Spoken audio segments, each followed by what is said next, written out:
Hey, I'm Si. I'm Soph. And we're Bailey and Moore, and today we're just going to show you how we photograph a couple in the glorious mountains.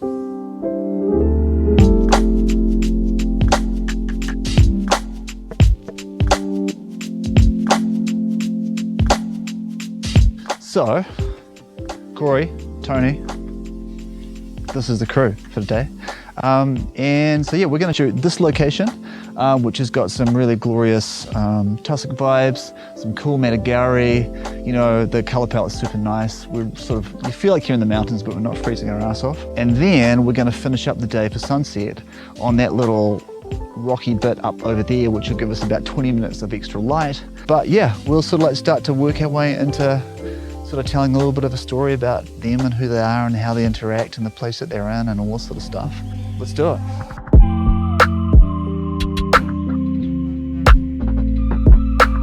Cool, so all we're shooting here is just like some establishing stuff to get them here. So lots of this stuff it's kind of like establishing stuff in a movie. Often we would shoot, we even shoot in the car driving somewhere where you see people out of focus in the car and you see the scenery out the window. And it's just that reminder that you moved in time to get somewhere. That's how you got there, so yeah. Also, we tend to shoot a lot more wide stuff at the beginning just to get the context, but also just for the couple's sake, so they can kind of get used to us being around, because there's no point in like getting up close when you first start, because no one wants a camera straight in front of their face. So big wide stuff first and then move on in. And heaps of the stuff is about how can you, like, if you think about it, we're going to have 4 hours together, and we want to kind of peak at the end when the light's glorious. So all the stuff at the start is really just about how can we occupy the same space as them, talk about stuff, get comfortable, get to know each other, be around, but not necessarily just be like right up in their grill, you know, because we want to peak in about 3 hours or so over on that mountaintop at sunset, going like, holy shit, we've had this amazing experience together. So we're just at the start of that journey right now. So yeah, here we go.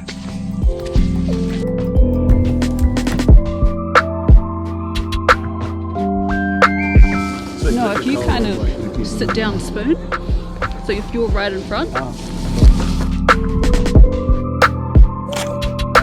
And Corey, can you, if it's not too squinty, look straight at me. If it gets too much, just look away for a sec. I guess another thing would be, because there's two of us, one can be, well, mostly Si is doing the jokes and the banter, while I'm getting all the amazing shots in between. That's booked, by the way. But two of us is definitely key.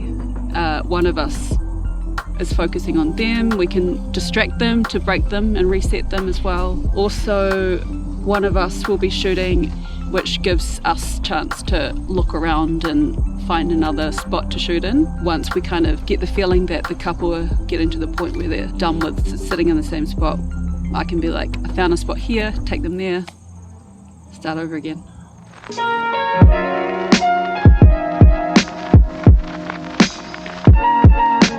There's all these natural things that when you're a human you see it and you go, for some reason that's pleasing to me because of the ratios, because of the weighting, because of focus, and because of just the shapes.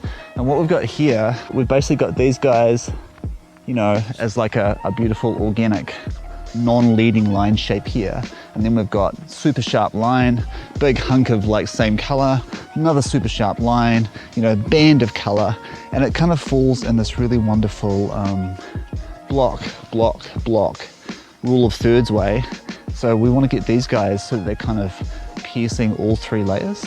So if you're shooting like this straight on them, they're kind of just in 1 layer, but you get down here, and if you guys are looking sort of straight over my head, like your future's out there somewhere, or the secret of deep fried foods is out there or something.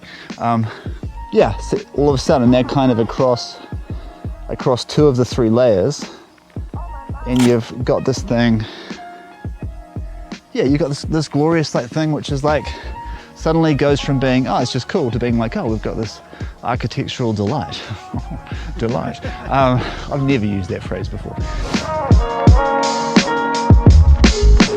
With New Zealand, it's pretty harsh light in the summer.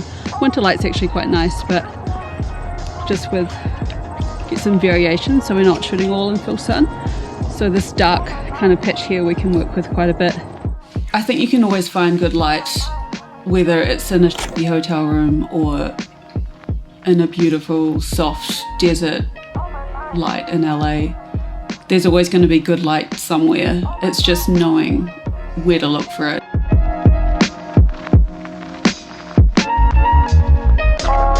Everything about when you've got really strong harsh light is you're just trying to get some control back, right? You just want to be like, I feel like you can shape it, or you've got enough shape to the light that you can move the people in or out of the light, and just get a bit of nuance with the light. When you've got full middle of the day light like this, just flooding it, like when we're out there in the full sun, like there's not a lot of nuance, you know, like you hit it and you're done. You're like, sweet, it's either light or it's not light.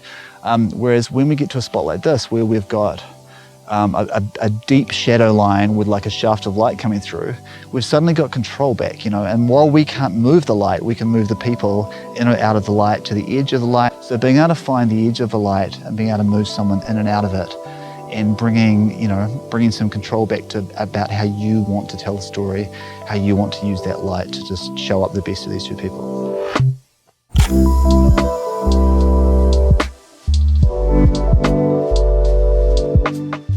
Good rule to think of when you're setting up a shot is, like, as a human, you're just going to go with whatever you're calibrated to do that's the safest thing. Because, you know, you're under a bit of pressure, you know, you're kind of running a shoot, you've got a schedule, you know, you've got like a couple, you've got all sorts of things going on in your head, you're trying to manage all that and you're trying to shoot. So we've got a saying that like your first thing is your worst thing. So the first thing that you do will probably be the least revolutionary thing, like the least pushing the boundaries thing. But it's really normal to just do the first thing in a setup and then move on to another location, and then do your first thing there and then move on to another location. When you've got a setup going on, just like check it out from another angle, like whether that's circling around the couple, whether that's just moving 3 steps to the side. Just buy yourself some time and see the light from a different angle. So where we are here is we've got beautiful direct light, we've got great shadow layers, we've got great textural layers from the Matagari, stuff that we can work with. There's layers in the landscape, and then there's also slices of light layers and shadow layers that we can use. There is so much here where we could probably shoot for, you know, half an hour in this little 5 square meter patch and get heaps of different looks. Also, the light's changing on us as well, so we've got heaps and heaps of options. But it would be really normal to just go grab a shot and then be like, quick, let's keep moving to keep it feeling good. But, you know, we're going to hang around here for a little bit and smash some stuff out.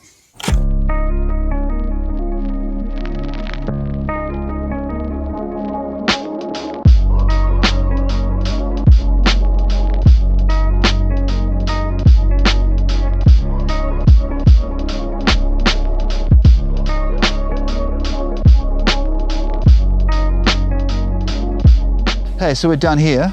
Cool little spot, got some nice lights, some nice shadows, and then we're going to head off to the top of another little peak just over there, catch the sunset, game on.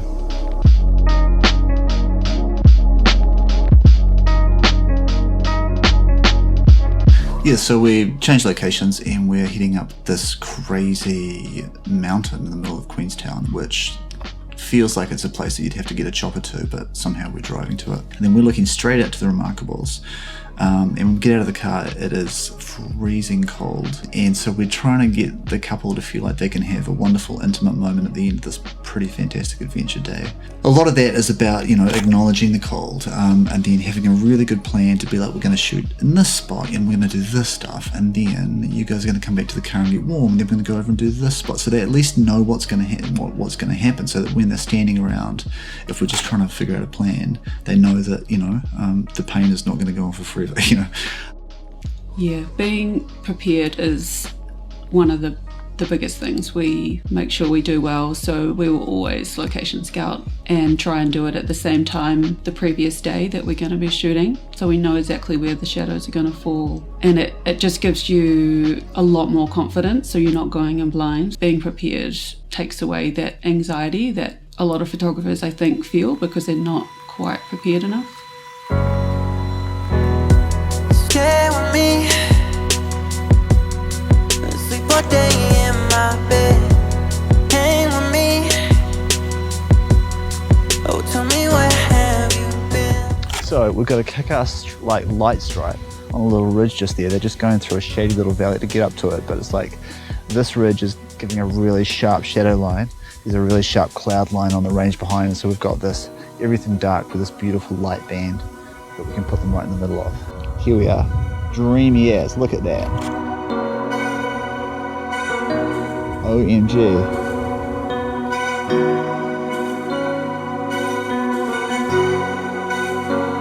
I mean, we'll turn around, we'll shoot some stuff like, when we sort of get the last light, we'll shoot some stuff backlit first, and then as the light absolutely dies, we'll shoot back around and turn and shoot with the light. So it's kind of like, right now we're sort of getting a bit of wide stuff when the light's nice and diffused. We've got a great situation with lights on them, but the background is shaded, so it's classic. You kind of put the spotlight back on onto them. Really easy, with a beautiful sort of rule of thirds of sky, mountain, tussock, there in the middle, piercing right through them, dull it up, the mountains behind are dark, dreamy AF. But then once we lose the light, sort of shooting backlit on them, we'll turn back around and shoot with this light again. So we'll kind of go front on with the light now, then we'll move around and we'll shoot with it backlit when it gets sort of pretty soft, and then the very last of it when it's pink, we'll come back and shoot this way. Currently getting hypothermia. Back to the game. Hey, back to the little pose, guys. We're good. Yeah. So so Maybe one day, I believe one day we'll all be home. Yeah. It's always been you. I believe one day we'll be alone. Maybe one day, maybe one day. We were talking about earlier today about you've got two hats. Like one hat's the photographer hat, you know, who is holding the camera, seeing the light, taking the photos. The other hat is like the, you know, captain of the adventure hat. And I think when we started out, I didn't realize how important. I thought the photographer hat was really important. I didn't realize how important and how vital getting a good result depends on how well you wear the captain of the ship hat. You're constantly putting money in the bank of confidence and trust with them so that you can take it out at some stage. So that later in the day when you're just like, you're going to have to get out of the car and go and stand on this ridge and freeze your ass off, all for the sake of a glorious thing that you're going to love when you look at it later on, but you're probably not going to like it right now. When we were starting out, I thought that the guy holding the camera looking at the light was the important hat to be wearing, but it turns out you can't even get near that hat unless you've got the chemistry hat on. Chemistry is everything, and everything else will come if you can get that right.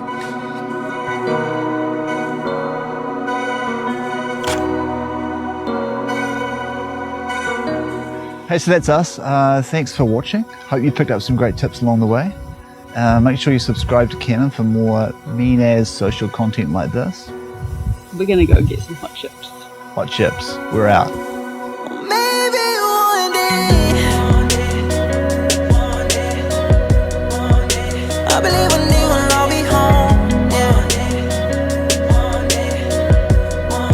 It's always been you. I believe